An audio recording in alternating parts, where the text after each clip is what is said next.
You, John Fitzgerald Kennedy, do solemnly swear. I, John Fitzgerald Kennedy, do solemnly swear. That you will faithfully execute the office of President of the United States. That I will faithfully execute the office of President of the United States. And will, to the best of your ability. And will, to the best of my ability. Preserve, protect, and defend the Constitution of the United States. Preserve, protect, and defend the Constitution of the United States. So help you God. So help me God.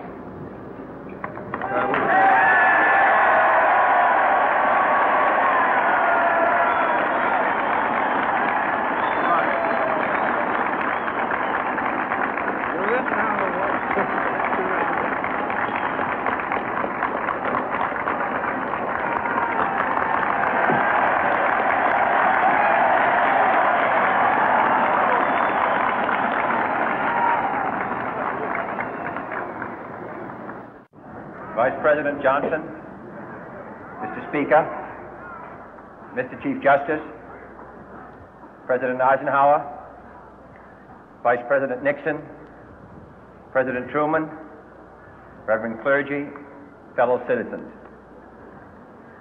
We observe today not a victory of party, but a celebration of freedom, symbolizing an end as well as a beginning, signifying renewal as well as change.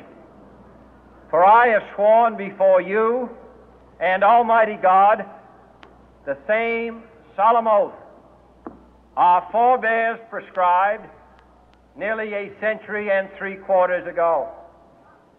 The world is very different now, for man holds in his mortal hands the power to abolish all forms of human poverty and all forms of human life.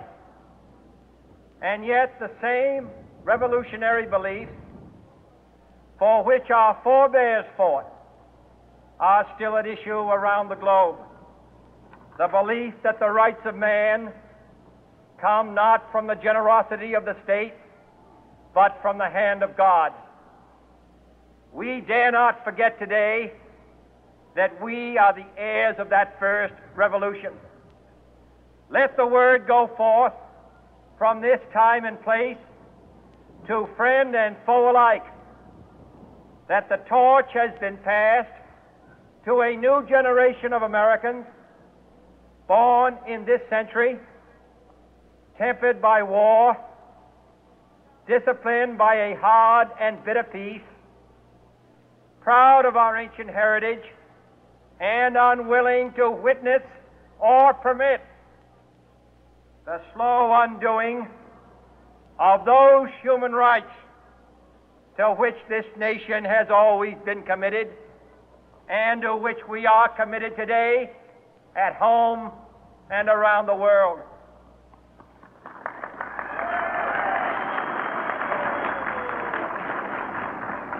Let every nation know, whether it wishes us well or ill, that we shall pay any price, bear any burden, meet any hardship, support any friend, oppose any foe to assure the survival and the success of liberty.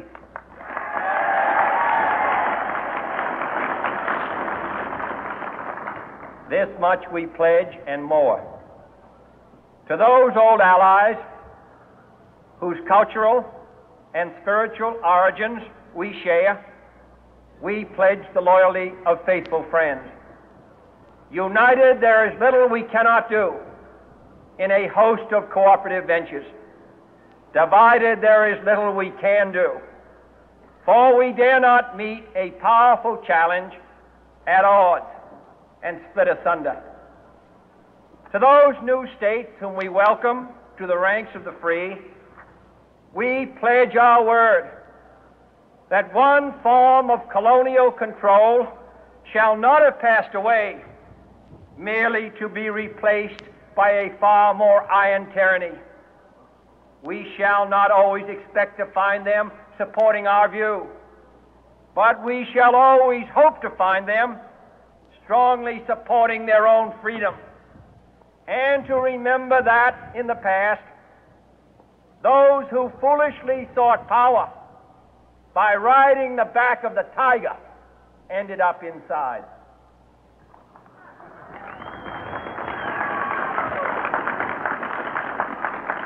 To those people in the huts and villages of half the globe struggling to break the bonds of mass misery, we pledge our best efforts to help them help themselves for whatever period is required, not because the communists may be doing it, not because we seek their votes, but because it is right. If a free society cannot help the many who are poor, it cannot save the few who are rich.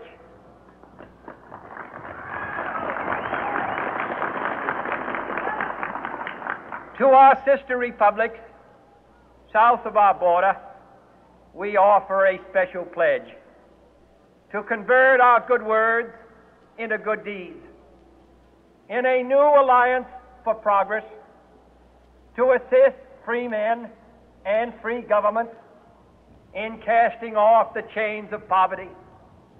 But this peaceful revolution of hope cannot become the prey of hostile powers. Let all our neighbors know that we shall join with them to oppose aggression or subversion anywhere in the Americas. And let every other power know that this hemisphere intends to remain the master of its own house.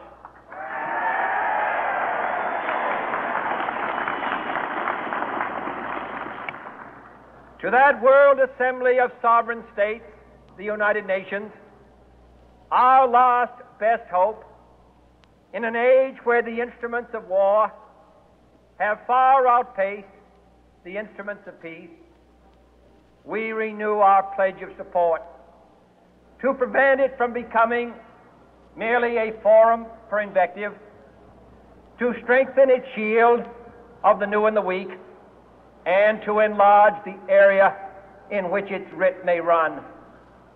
Finally, to those nations who would make themselves our adversary, we offer not a pledge, but a request that both sides begin anew the quest for peace. Before the dark powers of destruction, unleashed by science, engulf all humanity in planned or accidental self-destruction, we dare not tempt them with weakness, for only when our arms are sufficient beyond doubt can we be certain beyond doubt that they will never be employed.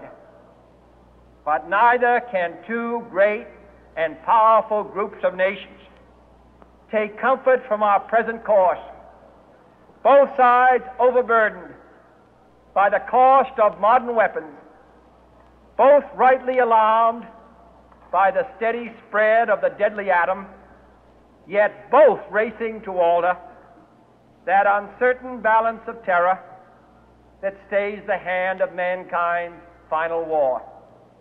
So let us begin anew, remembering on both sides that civility is not a sign of weakness, and sincerity is always subject to proof. Let us never negotiate out of fear, but let us never fear to negotiate.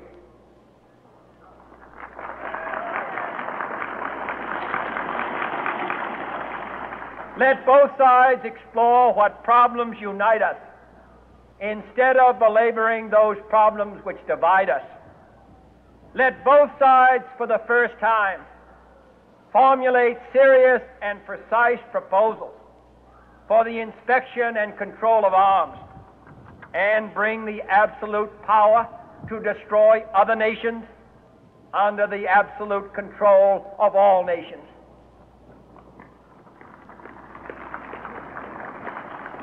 Let both sides seek to invoke the wonders of science instead of its terrors.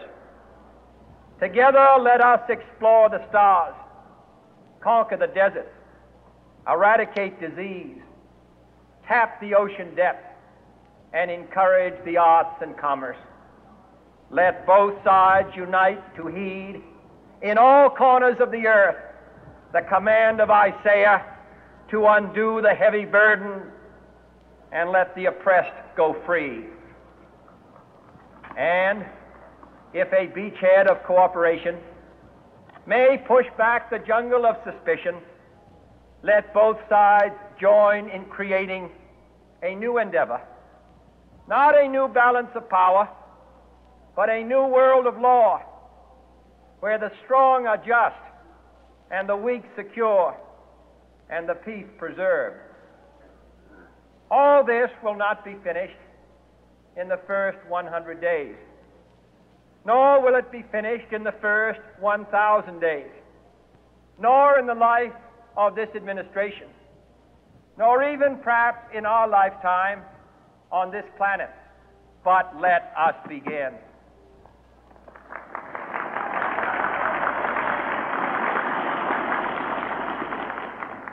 In your hands, my fellow citizens, more than mine, will rest the final success or failure of our course. Since this country was founded, each generation of Americans has been summoned to give testimony to its national loyalty. The graves of young Americans who answered the call to service surround the globe. Now the trumpet summons us again, not as a call to bear arms, though